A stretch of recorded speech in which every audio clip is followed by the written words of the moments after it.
Si hay un fenómeno conocido y popular en la prehistoria, es el del arte primitivo. El levante y el sur de la península ibérica están salpicados de abrigos soleados donde los artistas del final del Neolítico y el principio de la Edad del Bronce, hace unos 5000 años, pintaron hombres, mujeres y animales en escenas cotidianas, muy frecuentemente de caza.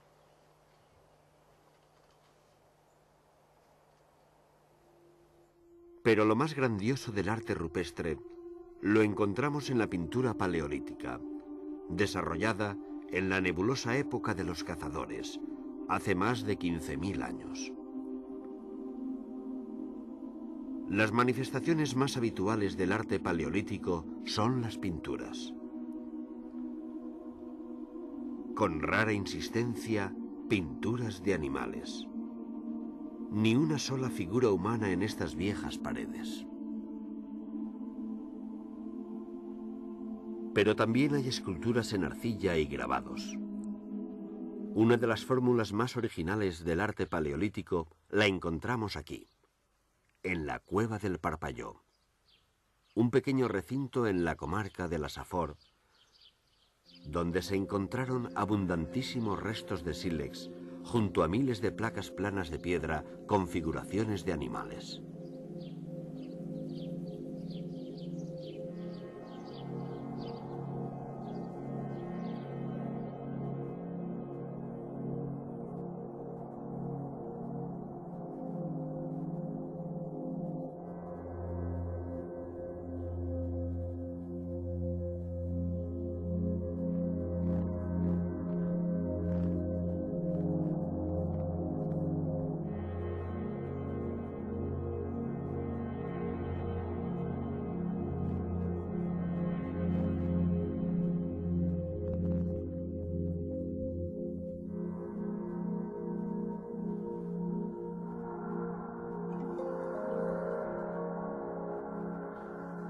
En la Cova Fosca, situada en la Vall d'Ebo, al fondo de prolongados y oscuros túneles, se han descubierto estos grabados rupestres de época paleolítica.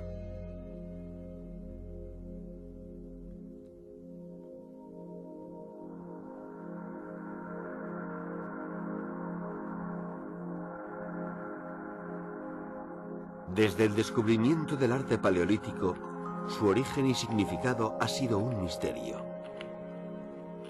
¿Por qué grabó aquel antecesor nuestro, remoto y anónimo, aquellas plaquetas de arcilla? ¿Por qué se afanaron trabajosamente, obsesivamente, aquellos cazadores en desplegar este arte?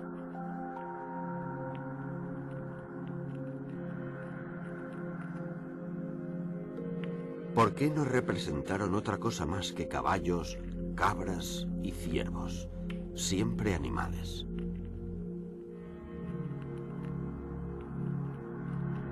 Porque su arte no fue un arte de escenas familiares y cotidianas, como el arte rupestre levantino, donde vemos hombres y mujeres.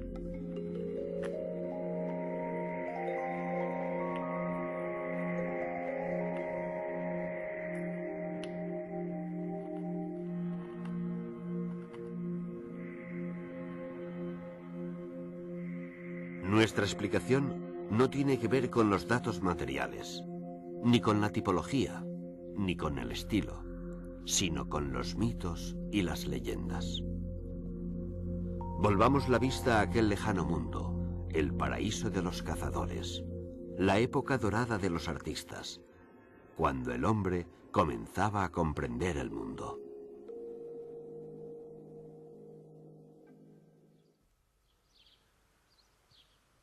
Todo el levante de España está salpicado de estaciones de pintura rupestre.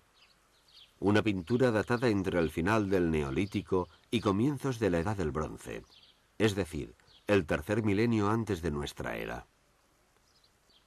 En los soleados abrigos al aire libre del arte levantino, junto a los animales, se representan abundantemente hombres y mujeres. Pero el artista paleolítico, más remoto, no usaba al hombre en sus representaciones. Él pintó casi exclusivamente animales. ¿Por qué fue así? Debemos encontrar nuestra clave. Imaginemos al primitivo. Reconstruyamos sus momentos de inspiración, sus momentos de aventura, sus momentos de creación. En este día imaginario, el hombre no va a cazar ni a pescar. No va a recolectar alimentos ni a fabricar flechas. El oficio de este día es la magia. El encuentro con lo invisible. El contacto con las fuerzas sagradas. El oficio de este día es la comunión con los dioses de la tierra. El descenso a las oscuras entrañas. Para nosotros todo es profano. Pintar no es invocar a los dioses, ni cambiar mágicamente la realidad de las cosas, ni entrar en comunión con el mundo invisible. Es solo pintar. ¿Fue también así en la prehistoria? ¿Se limitó el hombre a pintar por la mera satisfacción, por la simple inclinación a la belleza? Para nosotros todo es profano, pero para el primitivo todo es sagrado. Cada uno de los actos del hombre de la prehistoria estaba ordenado a profundizar su vinculación con el orden del mundo, que era un orden sagrado. En el remoto, misterioso y aún no comprendido arte paleolítico, las cosas sucedieron también de esa manera.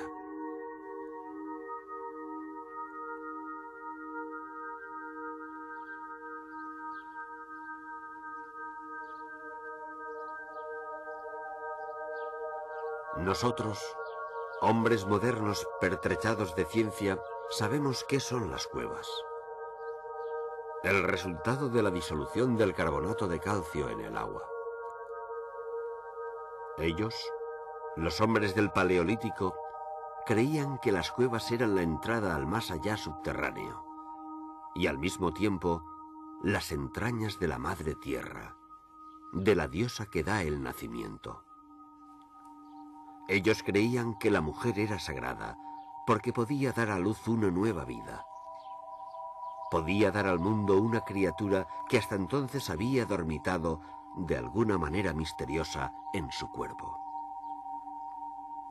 La madre que hace crecer los árboles, el cuerpo maduro de donde brota la hierba, conservaba en su remoto confín la semilla de todo lo vivo.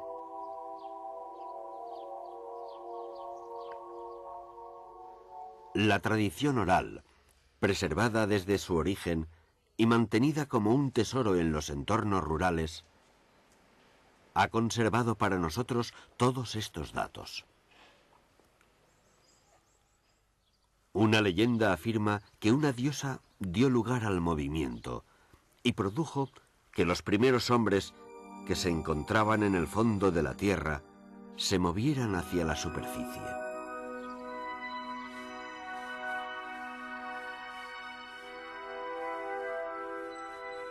Otro mito cuenta que a un joven se le apareció su padre muerto conduciendo el ganado de la muerte y lo llevó por un sendero bajo la tierra, como en una madriguera.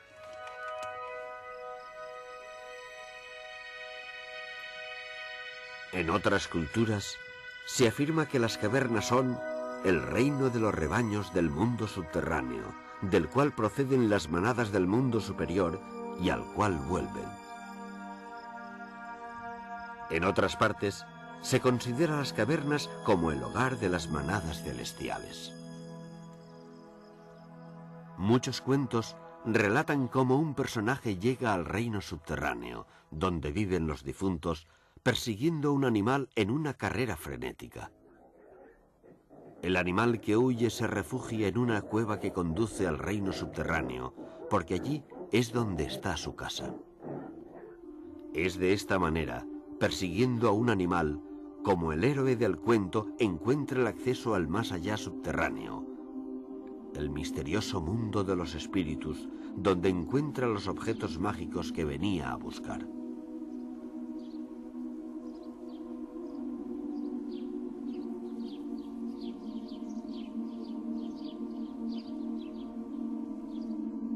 Entre los hititas, el dios Sol tiene muchas ovejas y un pastor divino encargado de su custodia, llamado Apantalis.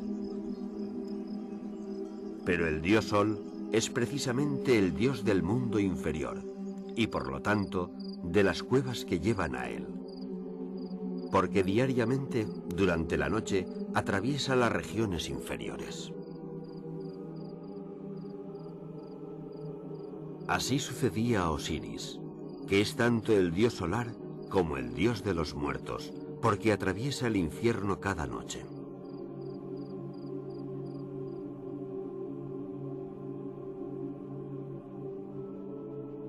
En Grecia sucedía algo muy similar. Apolo, un dios solar, tenía abundantes rebaños.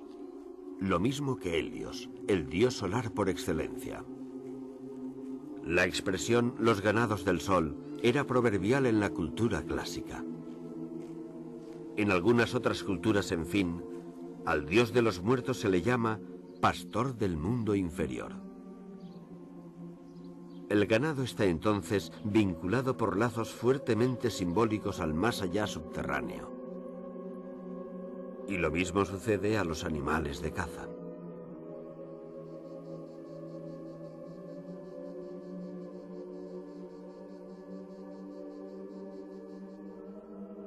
El hombre primitivo, en muchos casos, aún cree que los metales son como plantas subterráneas y están convencidos de que germinan y crecen poco a poco en el interior de la tierra. Así también sucede con los ganados y los animales de caza. Unos y otros se originan en el interior de la tierra. Allí tienen su casa. Los mitos y leyendas que cuentan cómo el héroe llega al mundo de los muertos, al reino subterráneo, persiguiendo una pieza de caza, solo indican que los animales huyen en dirección a su casa, a las cuevas, al centro de la tierra, a la negrura de su entraña. Porque para el hombre primitivo, el más allá no es un lugar de muerte, sino de vida. Aún más, el lugar de la vida. Y así es el nombre que le dan buen número de culturas. El país de la vida. El país de los vivos.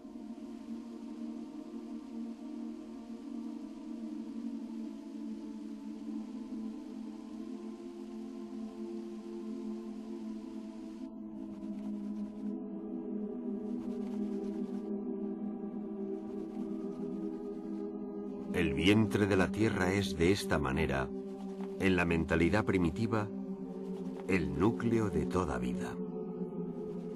Es allí donde se originó la creación. De allí partieron, según un buen número de mitos del origen, el primer hombre y la primera mujer para salir al sol y poblar la superficie abierta.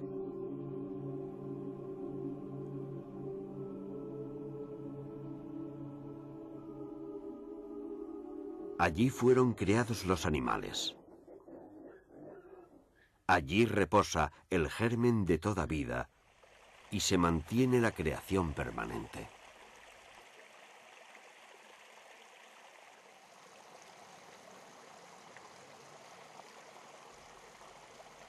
Es allí a donde va el héroe del mito en su viaje iniciático. A donde viaja esperanzado el difunto en busca de una vida de abundancia.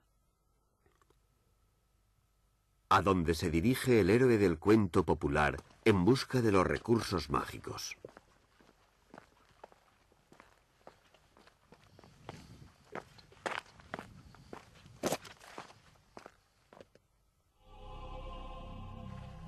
Y así, cuando el antiguo pintor paleolítico entraba en una cueva para pintar, estaba abandonando la experiencia profana y entrando en un espacio sagrado para vivir una experiencia sagrada. Una experiencia sagrada que no podía tener lugar si no era en el remoto confín de la cueva. En un lugar alejado del territorio cotidiano. Cerca de ese núcleo primitivo donde la vida se mantiene. Donde los animales se esconden y de donde escapan a la superficie para pulular por bosques y llanuras.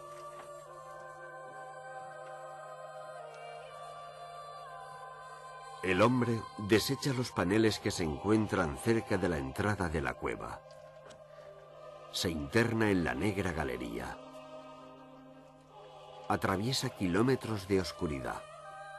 Deja atrás pasillos, salas y gateras.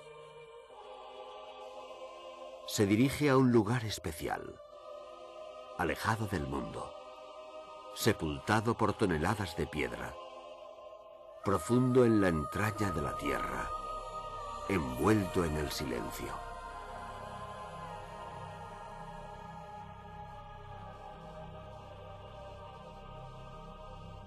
Puede que las columnas, las cúpulas, la grandiosidad y la penumbra de los edificios sagrados modernos no sean sino la inconsciente evocación de aquellos espacios de profundidad insondable que fueron los primeros lugares de culto y cuyo silencio propiciaba la experiencia religiosa.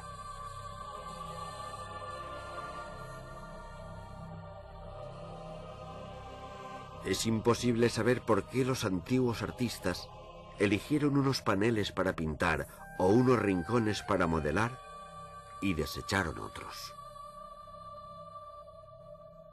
Pero las pinturas, los grabados y los modelados han sido hallados a menudo en recintos humildes.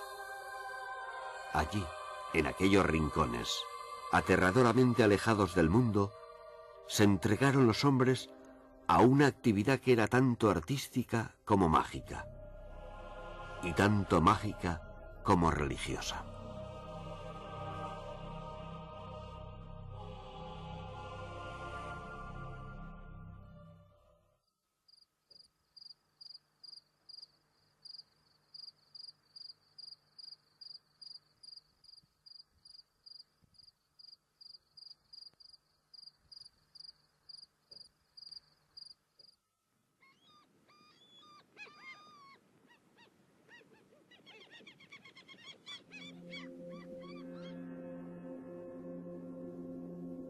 ¿Por qué se conducían así nuestros antepasados? ¿Por qué buscaban la profundidad de las cuevas? ¿Por qué buscaban un lugar especial muchos kilómetros adentro en la montaña? El hombre pinta animales en las cuevas porque cree que los animales viven en el fondo de las cuevas. La tarea del pintor del Paleolítico no era semejante a la del moderno artista. No pintaba solo por pintar. Su tarea no era una tarea profana. Si así fuera, no habría penetrado tan lejos en la negrura, hasta el recóndito confín de las cuevas. Los temas del arte paleolítico se repiten obsesivamente. Animales, siempre animales. Animales en la pintura. Animales esculpidos en arcilla. Animales grabados en placas de piedra. ¿Por qué se comportó el hombre de aquel modo? ¿Por qué pintó solamente animales? El arte levantino, ejecutado en abrigos abiertos, mezcla hombres y animales, y mezcla las escenas de caza con otras cotidianas, porque tiene poco que ver con esta magia subterránea. Pero el artista paleolítico, ocupado obsesivamente con los animales, descendió hasta su dominio. Les buscó en el corazón de la tierra. Fue a buscarlos hasta su casa. Allí, en aquel lugar sensible a toda magia, porque es precisamente donde la magia se origina. Allí fue donde desplegó su arte. Quería asegurar que la expedición de caza no volviese con las manos vacías, sino con una provisión de alimento que garantizase el bienestar de toda la familia.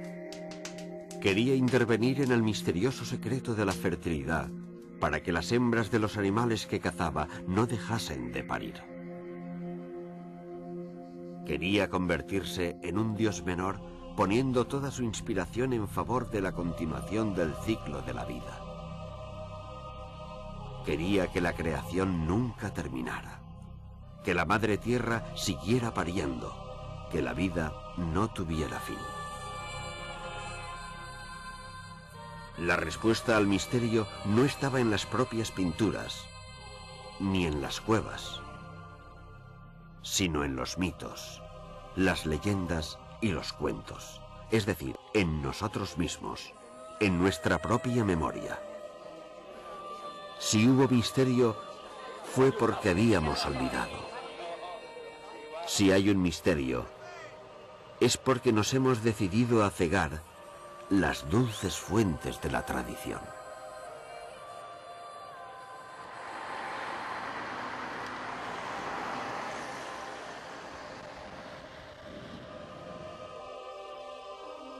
Incluso los campesinos y pastores de nuestra vieja Europa conservaban aún el parentesco espiritual con aquellos hombres, porque el respeto a la memoria formaba parte de su forma de vivir, porque repetían sin descanso todos aquellos mitos, cuentos y leyendas, permitiendo que la tradición oral no muriese nunca.